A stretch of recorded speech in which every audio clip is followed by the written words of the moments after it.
All right. I think we are officially live for our very first stream.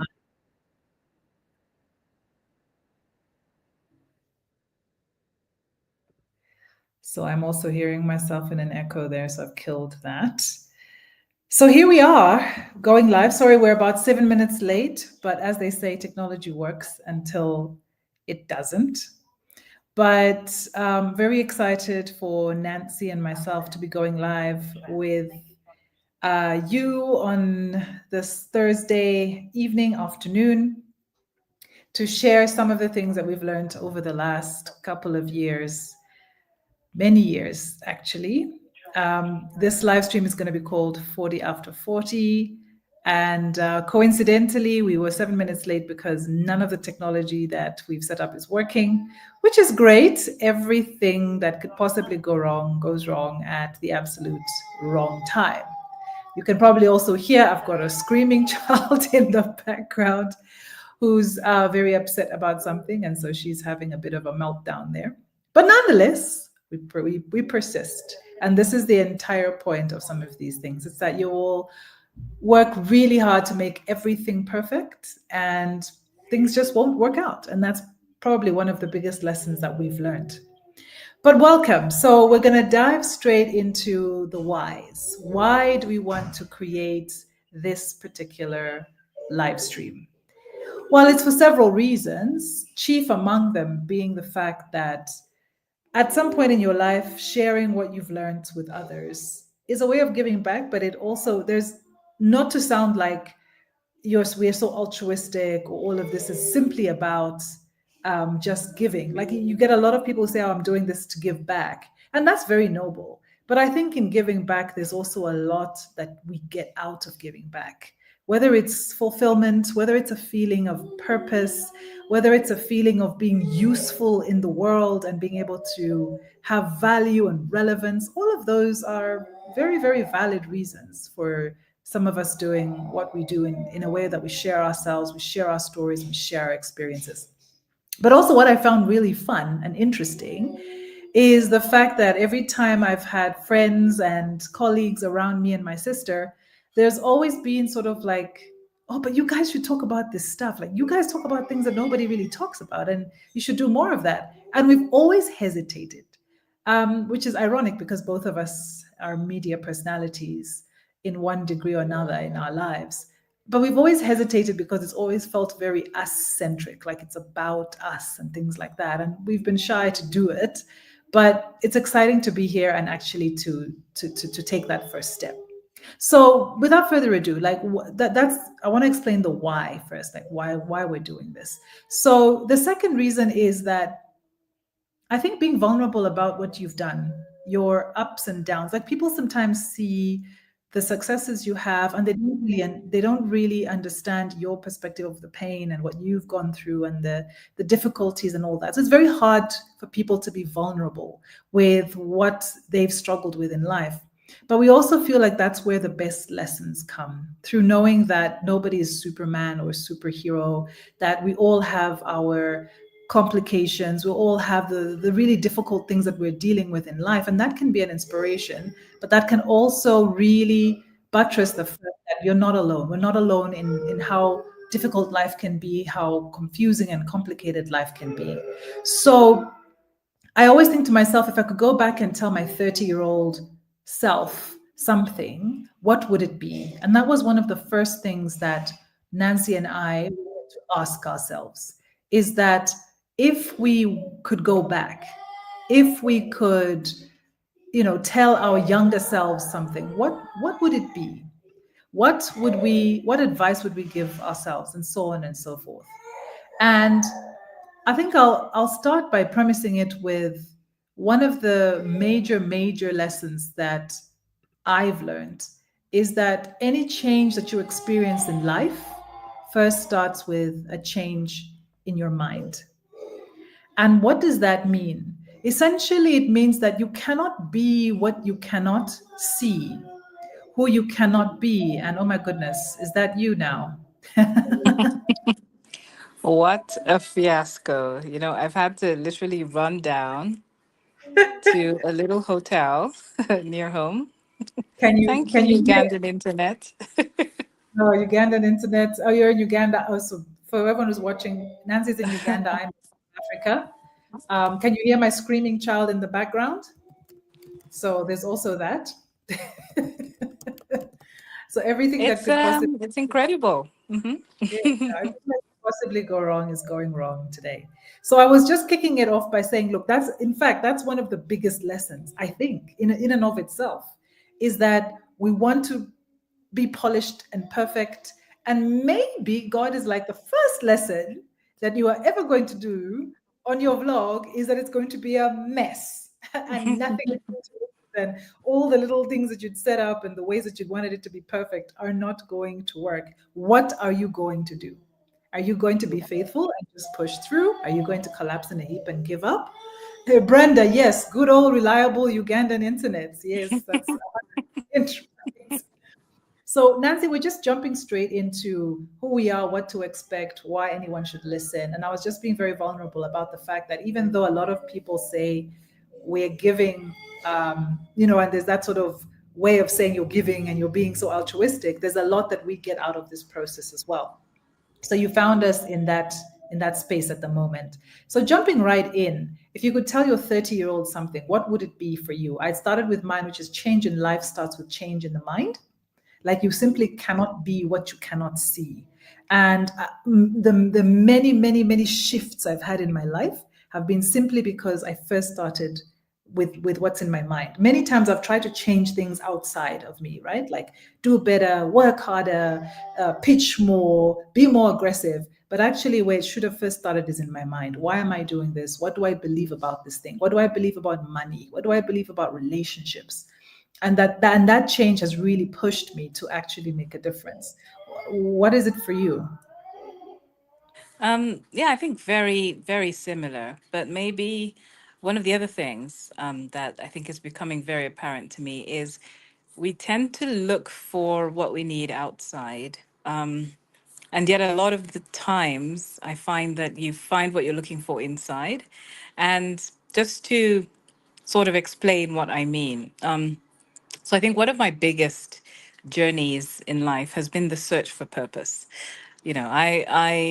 I think have been obsessed, with this idea that I cannot leave this earth without fulfilling my purpose. And so I was really driven to find my purpose, and it always felt like something like purpose was something that was out there that I found. And then a little bit like it happens in the movies, once you find your purpose, everything clicks into place and you're just swanning around the world doing great things and it's all amazing. But I think more and more I'm starting to realize that we're often looking for something out there, something to tell us who we are, something to reveal what we can do, someone to tell us what we can do or where we can go. And more, I'm starting to realize that actually God put all these things in us already, and our job is not to find; it's to uncover. And I think that's just been a really big theme. Whatever it is,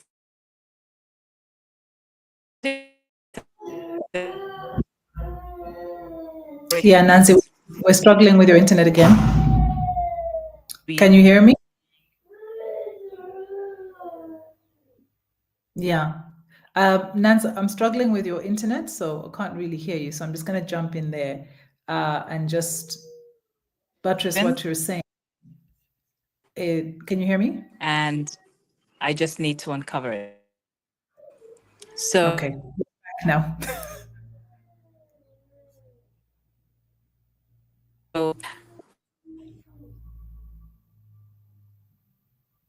I do think that's a really big thing for me. And I do apologize if this is that the internet is, but hopefully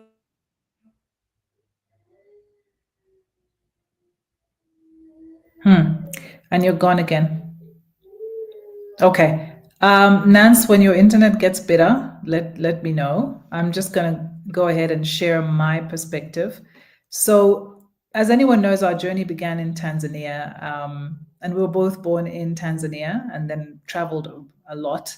But I think our journeys and our paths diverged in ways that shaped us very differently. So I've always been like the entrepreneur, the risk taker. Nancy's been a lot more sort of the calm person who takes calculated decisions. And, as you know, she's pursued journalism and media, become a news anchor with the BBC, and reported from across Africa beyond. But I think what people see on the surface, the businesses, the ventures, there's a lot of internal battles that, we have also fought. And some of those internal battles are things like self-doubt, which shouldn't come as a surprise to anybody in the public limelight, right? There's imposter syndrome, and when we tell people these things, they're like, "Oh, you have that too? That's insane." So coming across very confident on camera to millions of viewers doesn't mean you don't have that. I really wanted her to speak through that. But I think if we could describe our journey to the world in just one word, my word would be reclamation. And reclamation is like taking back parts of yourself that you'd given away to please others or to fit into spaces that weren't actually designed for you. Here's something that I've learned the hard way. Just because you're good at something or you can power through something and do it averagely well doesn't mean you were made or born for that thing. And that's really important because I think as we get older, we give ourselves permission to actually lean into who we are authentically. And I've been doing a lot of research around this word authentic. We throw it around a lot these days. Like, what does it mean to be authentic, to be yourself? People say be yourself as if it's the easiest thing on earth. But being yourself can sometimes be really, really difficult. Not because we are fake or we are pretending, but because at times we also don't really know who our self is. And why does that get tricky? It's because at times being yourself is at conflict with what other people want from you. So you might say, I want to absolutely be myself, but how will myself align with my society, my parents, my workmates? And that's where the rubber hits the road, in that when we get older, we feel a bit more comfortable to just say, well, I don't really care that much anymore. But when we're younger, that need to fit in is so strong that I see people in toxic jobs and they stay there. I see them in toxic relationships and they stay in those toxic relationships because you haven't yet formed a strong identity of who you are without this person, without this job, etc. I'll never forget when I purposed to leave Sanyu FM, which was a radio station that I love and hold dear. It was the first radio station well, no, there was another radio station I worked at before that, but that was like my first really sort of ongoing love relationship with radio. And I realized that my identity had become very wrapped up in that radio station, in sort of the importance that it gave me, the power. Nancy and I used to laugh because I used to go to the butcher and get free meat. And she's like, "You're really in this for the meat, aren't you? Nothing else." I was like, "I don't know. It's Might all be, about the meat. it's all about the meat." But there's really that drive to be authentic that's very, very difficult to manage. And I think it can also be at odds with just survival needs. There was a time where everything we did was for survival. We just needed the money. And that's a real reality of a lot of people living in Africa. It's like, it would be nice to do passion, but does passion always pay the bills? It doesn't. So there's this struggle with being authentically you, doing the things that light you up. That's really, really, really hard. Hi, Damali. Yeah, I know the internet is not our friend today, but we are powering through. But Nance, you're back, so maybe you can dive through. If you had to describe your journey to 40 in one word, my word was reclamation, taking part, taking back the parts of myself that we've given away to please others. What would your word be, and how kind of like how is that, you know, sort of rolled out for you in your experience? Yeah, I think my word would be seeking because, like I Mm, was saying, I I always had this feeling that God has made me for something, and there's something mm, I need to do, and purpose is a big thing. Or at least it was a very big conversation when I was sort of growing up in church and all that. And so I felt like there's this purpose out there that I need to find. And so mm, for me, it was kind of about constantly seeking. But I also started to realize that because I was always in that seeking mode of seeking my purpose, this perfect thing that's going to make everything else fall into place. Mm. Sometimes I wasn't really enjoying where I was, in that Mm. moment, that time, Yeah. because my whole life was geared towards I'm going to get to this thing, Mm. and then that thing is going to sort everything else out. And then everything will be perfect, and then I'll be happy, and then I'll be content. Mhm. And I think at this stage, it's sort of realizing, well, that's not how it works. And you've heard this before. Life is it's a journey. It's not a destination. And we hear these platitudes, but it's true. It's I think the what I learned was my seeking is every day. So I just seek Every every day. day Mm. to please God and serve people. That's it. And if I can, at the end of the day, say I have done that, then I should be happy and content with myself. But this idea of waiting until you've arrived at something somewhere Let me tell you to that feel that like you are. yeah, that steals more from your life than you ever will can imagine. And I think there was a time where we were so broke, if I may say that we didn't even have time for these reflections. And I look I back and I'm know. like, that was a good time because we Yeah. didn't have time to think about whether there was imposter syndrome or any. You're just Mhm. like just cracking on with it because if you don't, then you're not going to eat. For a large part of our lives, for the guys on the live right now, Nancy and I were on our own. We had to provide for ourselves. We didn't have like parents looking out for us. And this is like I'm talking like uni and stuff like that, where it's challenging because you're by yourself and you have to provide for yourself. And I think those when I look back at that, I don't think I was in such survival mode that I wasn't postponing anything. I was just happy to make it through the day with like a meal. But even as I was going through all of that, there was kind of this insatiable feeling inside me that there was more. That for sure, this could not be it, right? I wasn't earning a lot of money at Sanyu and I had these big dreams. And I just felt like, really, I think I can do more, I can be more. There's that hunger. But I don't think that while I was in the struggle, Nance, I was really thinking about whether I'm happy. Like happiness didn't factor really for me until much later when I'd kind of like maybe it was Maslow's hierarchy of needs until I'd satisfied those needs of like the basic. No, rent and food were no longer a struggle. That now I had time to think, am I happy? Am I enjoying what I'm doing? Am I fulfilled? Am I liking my life? And I don't know what you think about that balance between when you finally hit your stride and now you're thinking, now I have time to actually explore whether I'm fulfilled, and then how you Mm. now tackle that, you know? Yeah. I will just say though that our parents were there for us. Just, but I understand what you mean in the sense that we became independent really quickly because we lived in a different country from them. We were in Uganda, they were somewhere else. So there were lots of things we needed to do for ourselves. But I think, what you've touched on there in terms of this idea of arriving somewhere and how we had so much more time to reflect on whether we're happy and what our goals are when it wasn't how am I going to pay the rent and how am I going to eat. Those weren't the issues anymore.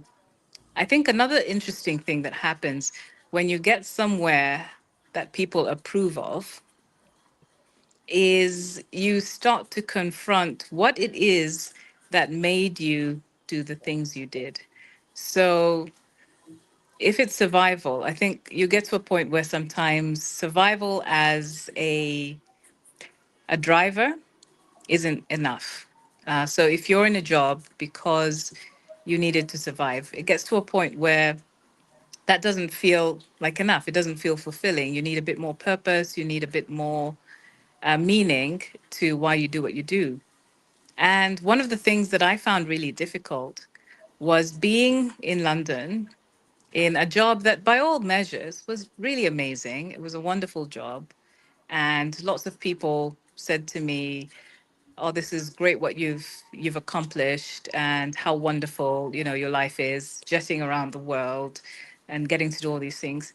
And I was miserable. absolutely miserable. Um, and this is not to be ungrateful because I was, and this is the thing. Sometimes your feelings don't care about the facts.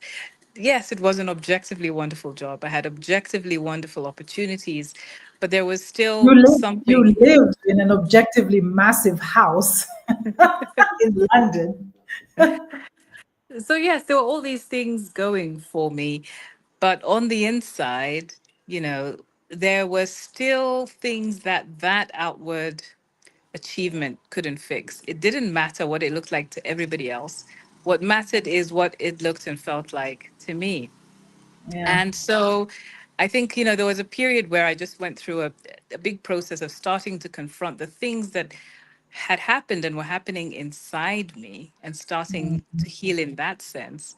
Then it became possible to enjoy the things on the outside. But I think, when we're in survival mode, like you say, we don't have the space to do things like heal from trauma or, confront things that happened in our childhood. Um, but sometimes when we're out of that mode, I think in order to get to maybe that next level of really fulfilling your God given purpose and achieving things that are way beyond anything you've imagined, a critical part, I think, is the healing that has to happen. Because Yes. so many times what holds us back is just parts of ourselves that are still broken and haven't healed.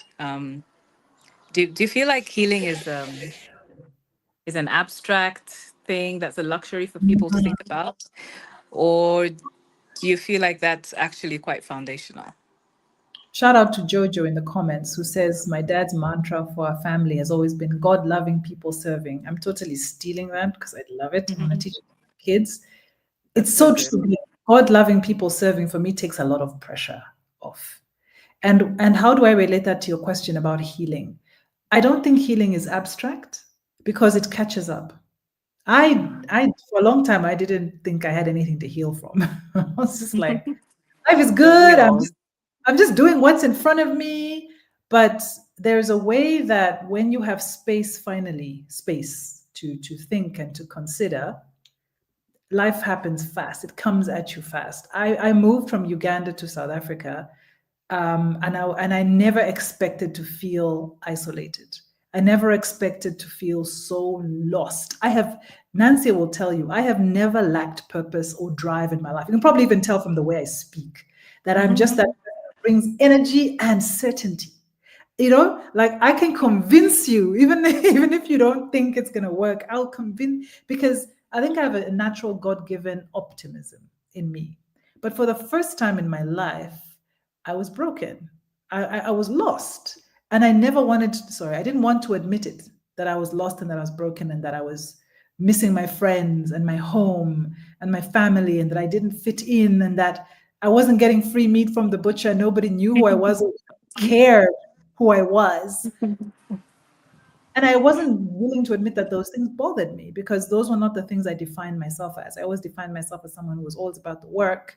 I just wanted to do a good job, serve God. But there was a lot of pride in me. And there was actually a lot of dark corners that I wasn't willing to look at, that now all just started coming out and all just started being in your face, and you can't ignore them anymore. And I think that's where the healing part is no longer abstract. Because, hey, Pamela, um, I thought I was done healing. Then one day life is like, what about this part? I like that. Hey, look at this Awesome. shiny thing. Right? But I also feel it happens at a time when you're able to deal with it. Because when you're in survival and then you're having to deal with trauma, are you really going to make it in life? It's like, Mm. no. So I had to start unpacking those parts of myself. And for me, I'm cool saying it now. I suffered from postnatal depression. I went through a part after my second child where I really, really started struggling with just a lack of purpose and direction, and but I hid it very well. I still showed up at work. I was still optimistic and gung ho, and I think that's also the worst thing, is that you force yourself to act like nothing is happening, until now my body started breaking down. And when your body starts breaking down, that's kind of when you know you've ignored it for way too long, and healing doesn't become abstract anymore. The problem is you can go through your whole life thinking you don't need to heal. And then you drop dead from some random disease and you just say, well, it was just a disease. Do you know what I mean? Like, you Well, don't. if you drop dead, I don't think you're saying anything after that, but It's that just saying. BBC. Stop doing your BBC due diligence. Let me finish. Yeah, but you know what I mean? Like people around you will say, well, she just had cancer. It's unfortunate. And yet there could have been all these other things that led up to that. As we're discovering now that the body and the mind are connected, which sounds absurd because you know that. Like logically, obviously, the body and the mind are connected because one is the other. But we're only now beginning to realize the extent to which these things are important. Now you hear about toxic workplaces and how that can kill you, and the importance of all of these areas. So I don't think healing is abstract, to answer your question directly. I just think it's abstract in our lives if it's coming at the wrong time. Then you just don't see it. You don't see that it's important. I promise you, if someone had told me while I was still on radio that there are things we need to heal, I'd be like, "What? What are you talking about? Like, I'm perfectly okay. I'm coasting." But yeah, I think that's how I feel about that. Um, and one of the questions. So before we went live, we I did ask if anyone has questions. Inbox, send it to the inbox. And I think one of the questions was around imposter syndrome. So this particular lady is in a job and she just doesn't feel, she just feels like any day the shoe's going to drop. People are just going to figure her out, and that she actually doesn't really know what she's talking about, doesn't have the qualifications, and she just doesn't feel like she can speak up in different rooms. But that's tied to not healing. Do you see? That means there are aspects of her personality or things that have happened to her that she hasn't confronted, because why would you feel such a lack of self-worth? You have the degrees on paper, you have the experience, but yet you don't feel confident enough to speak out and speak up and let your voice be heard. What is it that has so been embedded in you that you feel that lack of self-worth, that lack of confidence in your own ideas and your own capacity? Do you have a different opinion? Yeah, no, I was just thinking actually about pride because you mentioned that. And you know, I think anyone who knows us knows that we're very different, yeah. You're the loud, bubbly one who lights up every room. And yeah, I am the shrinking wallflower. So it's pretty ironic that You are okay, nothing don't like a speaking wallflower. You're just quiet and take your time with things. I yeah, I suppose I'm more of the introvert between the two of us. But I think what's interesting is I used to say all the time, "Oh, I don't like being in front of the camera." And I didn't. I don't like being in front of the camera. I don't like being the center of attention. I don't like drawing attention to myself. I actually remember. Do you remember when I said I would never ever wear skinny jeans in my life? And look at me now. Well, I think it aged well, to be honest, because the skinny jeans are out of fashion now. So Um, but yeah, I think there are parts of me that are just like there have always been a 70-year-old woman since I was born. But yes. I suppose that reluctance, that hesitance to put Mm, myself forward, I think I can relate with people who have imposter syndrome because, and if when I interrogated it, I think mm, my issue was actually being told from a very young age that I did things well. So mm. I was usually first in class. I got good grades, and Are you people, doing a humble brag right about now? That's what's happening. no, no, that's the sad thing. I'm not. Um, Teasing. but But in a way, that becomes a trap because you get so scared of Yeah. failing, of doing wrong, of shaking Mm, that image that your teachers and people have painted of you, that you're the good girl that gets good grades, and it becomes almost like a prison because you never ever want to try anything where there is a potential for failure. You mm. just don't have the courage to fail because you've got to uphold this glass image that has Yeah, been created of you. yeah, And I yeah. think as you're talking about healing, I think that's one of the things you need to heal from, actually, Mm, yeah, if you want to get past imposter syndrome, because healing is not just about people telling you that you're awful and you're terrible and you'll never amount to anything. Because actually, I mm, think sometimes those people get so much courage and confidence because they say, well, I'm going to show you. mm, But there is, that side that I feel I can relate to, which is, yeah, actually, you end up very fearful because you never want to get anything wrong. You never want to upset this image you have in your mind, because who are you if you get things wrong? People have told you all your life that you are the A student. So who are you if you get a D? Your yeah, whole identity will be shattered. So I yeah, think imposter syndrome, the roots are usually quite deep. mm, And like you say, a lot of the time, it does come from a self image yeah, we have that yeah. requires some level of healing. Yeah.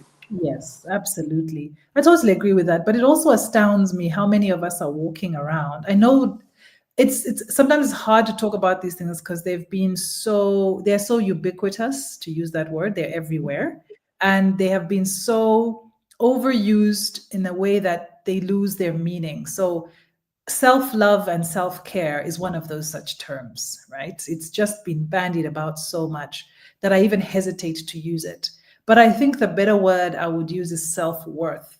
And I think self worth is very tied to these issues of imposter syndrome because our identity becomes, like you said, wrapped up in how well you can do things and externalizing everything. Do you know how long it took me in my life? And I'm still actually dealing with it now to believe that even if I did nothing, I still had value. Even if I didn't step out of the house that day, if I didn't impress somebody in a meeting, in a presentation, if I didn't make $1 million that year, that I had value. Do you know how long it took me to there even now I struggle with it. There are days when I'm like, if I take a day off work, okay, so Nancy will tell you, I work 18, 19 hours a day. Not well, now it's probably split between childcare and other things. But before that, I would be first in the office and I would leave at like 11 p.m. and then be up at 4 the next day. This was my life. And I think it got me some extraordinary results in the short term. But then what I paid for it is that I completely internalized capitalism. I had no worth if I wasn't being something for someone, doing something for someone, or achieving something. And I Mm. and you see, the problem is we don't think that that is insecurity because it doesn't present like insecurity. It just presents as drive, ambition, passion, all these great things. But at the root of it, because you're creating from a place of lack and fear, actually what it is a lack of self worth, is insecurity. Mm. Because ultimately, I didn't believe that because I was a child of God, I was enough. That just that, like Mm. God, yeah, Mm. that is enough. And I can achieve from a place of peace and serenity. Okay, we said we would do a live. We said we'd go on at 6. It's 7 minutes past 6. And I'm not like dying, losing my hair, pulling my I hair out, know. I right? know. Yeah. But yeah, but I think that connection is not clear to a lot of people. That just because you're achieving doesn't mean you're achieving from the right place or from a godly place. And your Mm. scale or your scope doesn't always have to be tied to what the world thinks is amazing in terms of, oh, you can reach 1 million, 10 million, 15 million people. Great. But where are you creating from? I'm glad you brought up words like self-image, self-worth, because let me ask, if you're a Christian, is there even such a thing? As self-worth? Yes, or self-image. I What I mean, that's, mean, what yeah. I mean is, are you ever the determinant of your worth? Because isn't that what self-worth is saying? Ooh, that's a tough one. So I would answer it this way. If you your way of honoring God is by honoring his creation, which is you. So my idea of self-worth is actually it's glory to God in another way. It's like saying, okay, you created me, this creation that you have created, there are no mistakes, right? One of the most powerful things I heard recently was that everything that you perceive as good or bad can be viewed in a lens that you can learn and grow from. Everything. Nothing that, and it's very controversial because there are lots of terrible things that are happening in this world, right? There are children who are going hungry. And of course, we don't excuse those things. But directly answering your question around is self-worth a godly thing, I think it's that aware because God gave us awareness. There must have been a Yeah, reason he gave us no, awareness. yes. I suppose let me qualify what I'm saying. I'm not saying that self-worth isn't a godly thing. I think I'm questioning how we understand it. Because I think when we say self-worth, most of the time, or at least me, I think the way it's been presented is that you need to have an idea of yourself Mm-hmm. that is, strong and good. So I am this, I am that. Mm-hmm. So I suppose, yeah, what I'm trying to get at is no, I agree that you do need to have that. I think what I'm questioning is what is the basis for that idea? What is the foundation? So I am worthy Yes. because, yeah. Mhm. So I think the I am worthy is a good thing. I think where it falls apart is because. So one person Because can I'm say, I smart, am because worthy I'm because I'm beautiful. smart, because, Yeah. or you can say, I am worthy because God says I am. And that Mhm. is unshakable, right? Because it doesn't matter whether you fail the test, whether you pass the test, whether you Yeah. have found a tall, dark, handsome husband or you haven't, whether you have Mhm. excelled in your career or you have not. The I am worthy because God says I am is unshakable. But the I am worthy because I aced this, I am smart, I am beautiful. That's all relative. One person will tell you you're gorgeous, another person will say, You're you too know, skinny. you're too skinny. Heard that all I my mean, life. um, I remember when I first went on TV, I think in Kenya, I think Mhm. one viewer said that my collarbones looked like soap dishes because I was very skinny. And Wow, I've always that's remembered that for its wow. creativity. I wasn't even mad because I'm like, this is creative. This is very creative. Um, Was it but though? Yeah. yeah, but that's the thing, and I'm also glad that those sorts of things didn't really bother me because I think God had done some preparation in terms of ignoring both the good and the bad things people say about you because that shouldn't be your north star. But I suppose yes, that's what I think about self-worth is it's Mm, good as long as it's got the right foundation because yeah. every other foundation is very shaky. Flaky. Yeah. Because we age, you get dementia, then you're not as smart, then what? But I think we're circling around the same area definitely, which is that you are worthy because you were created by this external, amazing, wonderful being, God, and then He gives you that sense of worth. And I think carrying that through every moment, every day is what we forget. We think we'll do it once, maybe on Sunday, and we're good. But it's about every step. Like literally, the only way to transform your mind is moment to moment. It's not week on week. It's, I'm in a difficult moment now, say the same thing again. I'm in a difficult moment again, say the same thing again. And that's the only way I was able to slowly transform. Yes, Agatha, collarbones like soap dishes. Slowly transform my mind and believe it. Because the problem with most of, and I'm a bit of a psychology geek, so bear with me here, is that have you ever driven home and you don't know how you got there? Like you don't remember anything. You've driven that road so many times. It's happened to Oh, me. Like, oh, I'm yeah. home, I'm home already. I didn't take any notice of anything on the way home. I was so absorbed in my thoughts, but I automatically drove home because I've done it so many times. I know the path. In fact, there are times when my children changed school and I overshot and I went to their old school, right to the school. I'm like, why am I here? They changed I think you school. Like, need to stop thinking while you drive. I think, yeah, I need to just go on autopilot. But I say that to say that, the brain is the same way. If you've been having the same recurring thoughts and now you're 40, like us, or you are 30, you've had 30 years to inculcate that way of thinking. Think of a road and you go over it over and over again, and those grooves get stuck. Now we call them neural pathways, right? And you've calcified this way of thinking. And then most people say, oh, okay, I need to believe different. I need to think different. And then they just do a couple of mantras, a couple of days, or they pray once in a while, or they go to church on Sunday to get that hit. And yet it's a moment to moment kind of thing. That's the only thing that helped me. It was every single moment. I am worthy because God says I am. Someone will say something. I'm a people pleaser as part of one of the traits that no, I was told to not say I am because that means that's I'm the thing, right? But I have people. Nancy's just rolling her eyes at all the psychobabble. I have the tendency and the traits of a people pleaser.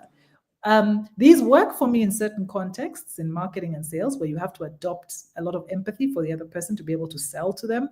But it doesn't work for me where I have to advocate for myself and my needs, right?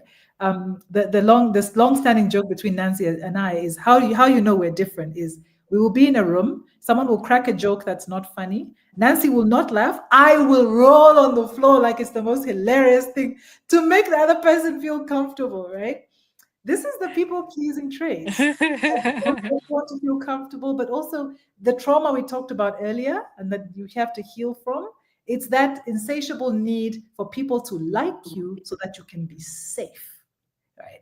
And it's two sides of the same coin. Because if people like you and you are safe, that is self protection. But on the other side, you're being fake. You don't really think this joke is funny, but you're laughing so that you can be liked, likable. But at the same time, you see the positive trait of that is that you have empathy for people, that you can feel deeply another person's pain and you can translate it and you can help people. So it's kind of like it's a double edged sword, but God gave me both of those things. Now, me as a steward, it's up to me to find ways to bring godliness into how I then behave. Because does God really want me to laugh at jokes that are not funny? Is that me having that self-worth you talked about? It's Let your not. yes be yes and your no be no. I'm sure there's a way that can be applied to jokes. um, yeah, as long as you don't go to the extreme. And yeah, Yeah, but you um, had a question that you wanted us to get to that you received. Do you want to go into that now? oh yeah, sure. I'm so sorry. I can't remember the name now, and because I had to run out and look for Wi-Fi or a mobile service, I don't have where I wrote down the name. But someone asked about how did I land on journalism? How did I pick journalism as a career? Which is an interesting question, and my sister's laughing already. Do you want to answer this one for me? He didn't pick it. It picked her, and she didn't have the guts to say, I'm not interested. But you know that there's a thing here. Sorry for all the women on the call. Let me tell you, don't allow it to be picked by men. Can we please like it's the same thing. Wait, how have we I gotten know. here? Let me tell you how I got here because I feel like if journalism was a man, this is the same exact scenario. The man came and said to Nancy, "You're hot. Can I date you?" That's just like I got chosen. And we do this a lot in relationships. We allow ourselves to be chosen and we don't choose. But that'll be a topic for a whole other day because I'm very passionate about that. Like how we get into Clearly. bad relationships because we just allow ourselves to be chosen. But I think that for me is an apt description of your love-hate relationship with journalism. And Wow.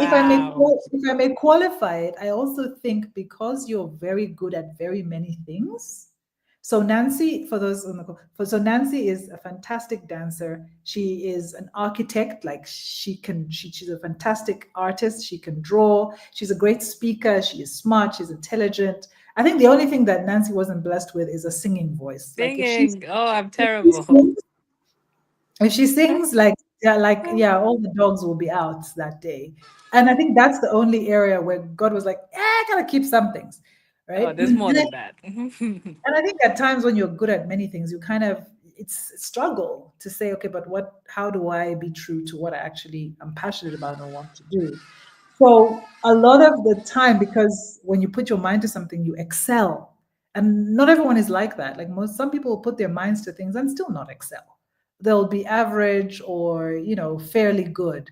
And I think that is sort of, yeah, in my opinion, answering your question. So But welcome to my life. This is my life. My sister constantly psychoanalyzing me, telling me what I think, when to think, and how to think it. absolutely. Um, You want to know your opinion. If you want to know Nancy's opinion, ask me. I'll tell you her opinion. No, I'm but kidding. But like, yeah, why do you think you chose it? In all fairness. no, it's an interesting, like like you said, I didn't choose it. It's something that did. The opportunity came up, and I said yes because, well, for one, I needed a job, and then I just kept, I suppose, getting rewarded for doing that Yeah, job well, yeah. um, which is great. But I think that there was always this sort of internal struggle, which, again, to go back to your allegory, which is maybe what happens when the guy chooses you and you don't choose the guy. And you didn't stop to ask yourself if you want the guy, but he Yeah, chose you. So now, then 2 years, you 5 years, wanted a guy, but did you want that guy? 5 years into the So relationship, you're looking around and thinking, was this, yeah, the yeah, but I girl? mean, there are aspects of the job that I absolutely love. Getting to know, it just Yeah, it's stories. I love stories. I love working out connections, how things work, and getting deeply invested in topics. So those are things I love. The yeah. things like presenting, ironically, I have never loved very much. But yeah. So I suppose to answer the question is, yeah, one thing led to another. And it was a lesson for me as well, because earlier I was talking about purpose and I was always about finding my purpose. And I think this is something that God used to teach me that He is the ultimate purpose. What I am doing is secondary to that. My career, how people see me, how people view me, whether I feel fulfilled in my job or not, what kind of impact I'm having. Those things are secondary to, I think, what God is really interested in, which is my relationship with Him. So I think it was a way in which I learned that I need to Mm, seek Him mm, before I seek, mm, purpose or even what I do for Him. mm, Yeah, so mm. I think Yeah. it's an experience that He used to teach me that. If I can go a layer deeper, again, Nancy hates this because I always psychoanalyze and she's just like rolling her eyes. I think what most people don't see about Nancy that can hopefully help you, like if you're watching the live or the video later on, is that Nancy, even though it chose her, back to the analogy of the guy, she was the best wife. She may have complained sometimes to me a little bit too much, and I'm just like, oh God, here we go again. Okay, like, can we just leave? Okay, what's happening? Let's do something, right? But that's the whole point of being a good friend. We'll talk about that as well, about how being a good friend is not giving advice. It's asking the person if they want advice. And I think, Nancy, my relationship with you has taught me how to be a good friend. It's taught me how to be a better human being, my relationship with you. Because what most people always as shocked at is that Nancy and I are best friends. They're like, you're best friends with your sister? I can't stand my sister. Like, and I'm always taken aback. I'm like, how do you not like your sibling? But I've learned that this is actually a connection that doesn't always come along. So I've taken it for granted a lot of times that everybody loves their sister. My sister loves me. I love her. And we've been through tough conversations and tough moments where we're like, you know what? Your personality stinks sometimes in this, in one, two, three ways. Can you please change it? But what I wanted to say is that even though this was a tough calling for you, because I don't think it was your final calling, you never ever gave less than 100%. This woman would study. She already had a natural aptitude. She could be on camera and be very persuasive and amazing, but she would be studying how to be better, even though she's already in the 99th percentile. And I think that's something that we don't talk about enough, especially with our young people, that look, extraordinary results actually require extraordinary effort. Just because you're blessed to have a great vocabulary and a great mind, don't stop there. Go the extra mile. Do the work that people don't want to do, because that behind the scenes is what pushes you to greatness. Sometimes doing the work behind the scenes is challenging your own belief and mindset. It's saying to yourself, you know what? The way I act at times, what are we talking about today? It's a small thing, this laughing at people's jokes, eh? But understand for me, it's a big thing. You might just see, oh, why does she do it? I had to actually look at myself and say, I don't like this part of myself. But let me tell you, to this day, there's times I still laugh at people's jokes. Like the day I don't, I'm like, whoa, well done. But it still comes, especially in high pressure situations, when there's like a kid or like $800,000 contract on the table, right? A few laughs will be dropped. But my point is that the hard work at times is not staying up all night to study how to become better. Sometimes the hard work is looking inwards at yourself and saying, my goodness, if I was to be a person who was able to command $1 million, how would I be acting? Would I be sleeping in, or would I be going out early for a good jog and reading, and instead of watching Netflix? And these things don't seem like fun in the beginning. But I can tell you, if you keep doing them, they do become part of who you are, and it gets easier. I used to use Netflix to cope. I don't know if anyone can relate, but I don't want to think about my life. I don't want to think about my problems. So 12-hour binge over the weekend. Then Monday, I am brain fog, but I'm going back to something I don't necessarily love. There's a feeling inside that I'm in the wrong place, wrong time, that I've stayed here too long, that I need to move on to something else. But I don't want to confront that. So I'll go and numb myself.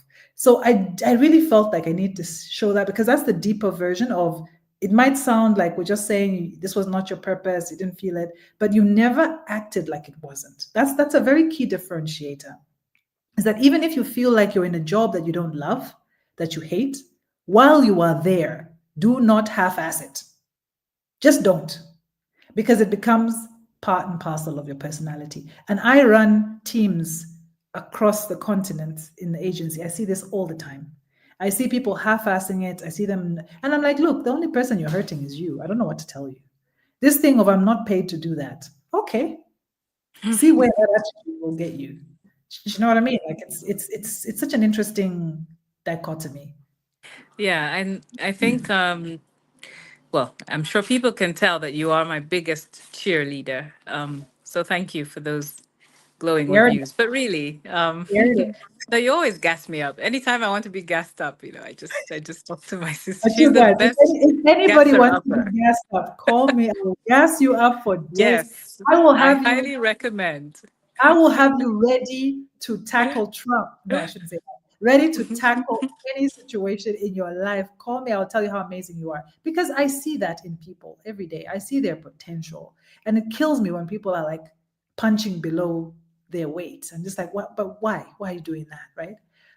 Hilda put an interesting comment in the chat. She said, I'm looking forward to that topic. Don't allow yourself to be chosen by men. I tell you, for us women, yeah, Mhm. I'm gonna bring the guns on this one. But also, can you include don't allow yourself to be defined or controlled by men? That is also a very, very big one, especially for us African women.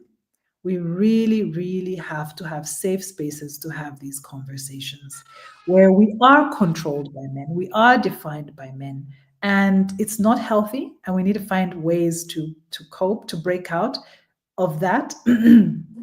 Last week, I'm going to derail a bit the conversation, but last week I was invited by an organization, okay, well, Goldman Sachs, to speak at a particular event, and I sat there, and it was a bunch of very powerful women, and all these women were still talking about that when their business hit a particular uh, earning potential, they had to find a man to sort of come in and step and then run the business. These are South African women, very powerful, very confident. And it just struck me that, those are the things we don't talk about, is that at times there's these hidden strings, right, behind the scenes. We can't blame men. I'm not in that WhatsApp group of blaming, because I also feel it removes your agency. But I think there's a lot of work to be done in understanding sort of that context. And I know I've gone on a bit of a tangent there, but I think there's definitely a lot to talk about there. Yeah, yeah. Well, I think for me, it comes down to, again, an understanding of identity because, even sometimes when we push back against Mm, something, you know, that we feel men have made us feel, we are still responding to men, if you know what I mean. Like yes, you're still basing yes, your identity on what a man somewhere said that women are yeah, or women should be. Yeah. And I feel like it's got to go back to what was God's design. And I think, as a woman, even before I got married, I said, I Mm, really want to understand one, what God's view is of who I am to be in this marriage and yeah. what that means for me as a woman. Because Yeah. a lot of times, I think when we get married, especially, we Mm, become subsumed. You're no longer a person with a completely. purpose, a Mm, vision, a goal. And yet you yep. look at all these women in the Bible, like Deborah, who Yeah. was a judge, or, Yes. that God had callings for them, Yep. as Yep. individuals. And that doesn't just end or die or stop when you get married and have Mm, children. No, in fact, it's supposed to strengthen that and support that. So absolutely. I do think, like you say, there's a very big thing to be Mm, said about our identity yeah. as women, Mm, how we can be strong, but also some of us soft. We're not all the same, mm, but also, just as you pointed out, just a mm, very real consequence of not mm, understanding that, and how it shows up in the way we date, in who we mm. Oh, marry, yes. in how we Yes. allow people to treat us, Yes. even in how we parent our kids. I Yes. think Yes. it all stems from that. It does. I mean, there was a time, again, segue, and we only have 4 minutes left. We want to honor your time. You've given us a whole hour. Really appreciate that. There was a time I also used to parent my kids with a sense of, you owe me respect. What are you talking about? Like, and I'm the same person who's like, I want my children to be individuated. I want them to learn how to hold boundaries, but in a respectful manner. But here I am trampling all over their boundaries as if they don't even matter. And it doesn't matter whether they are 3 months or 30 years, right? That principle is there, but it came from all these things that I didn't know about my own personality that I just expected because I'd internalized so many things, right? Bit of a segue there. Patience says, I'll just say that I totally relate to not wanting to face my issues and using unhealthy coping mechanisms, even when you subconsciously know it. Yes, we be knowing these things, Patience. I knew it when I was doing, I'm like, remote, I know what I'm doing. Click, I know For what I'm me, doing. it was murder mysteries. I don't know why, but Okay, you guys, just, this woman the has a whole weird obsession with Poirot, old murder Columbo, mysteries, with old white Agatha people in Christie. there. Weird obsession. Like she'll never watch like a sexy comedy. She's just on these old things. Weird as heck. But we all have our thing, right? And I think for me, before I went into my strange postnatal period where I really was, depressed, I think it was work. Work was my way of not facing stuff, and we'll definitely go into that or any other issues that we feel are pertinent and helpful. But I just think that was a great comment there, Patience, and I think that a lot of these things are very relatable. But as I said, for me, the biggest thing is once you know it in your mind, once you see it, once you understand it, that's the beginning of the healing. And that's why it's so important to talk about these things. I tell you, I don't think I would have survived the last 10 years if it weren't for YouTube. If it weren't Okay. for, well, because I was isolated, right? I couldn't Yeah. drive over and just chill with a girlfriend and have a conversation. So the people who were saving my life were people who were talking about issues that I was going through and explaining things.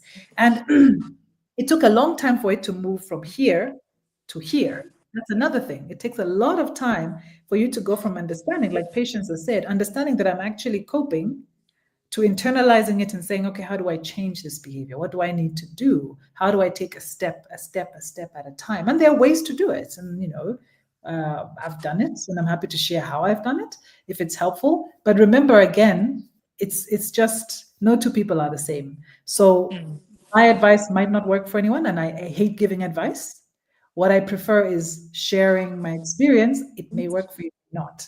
Take it or leave it. But to be fair and very honest, knowledge, even Paul says it right, knowledge, that is the beginning of your wisdom, and all change starts with hearing things that you're not alone, that you're not going through things, you're not crazy. That validation and that ability to believe differently for your life, it makes all the difference. It makes all the difference. Yeah, absolutely. And I think that's really the point of this, isn't it? Is just to have a space where Yeah, hopefully, what we share about what we've been through can be useful to someone else, and we can learn from other people, because I think having that community just makes such a huge difference. I mean, you've been that for me. Um, you really have. And I think we've been realizing that not everybody has that. Mm. And I suppose this is our small attempt to share this with people, Oh, who I don't don't do have them. small. Yeah. I don't do small. I don't know what you're talking about. Oh, right. Okay. This is our very big attempt. There she goes again.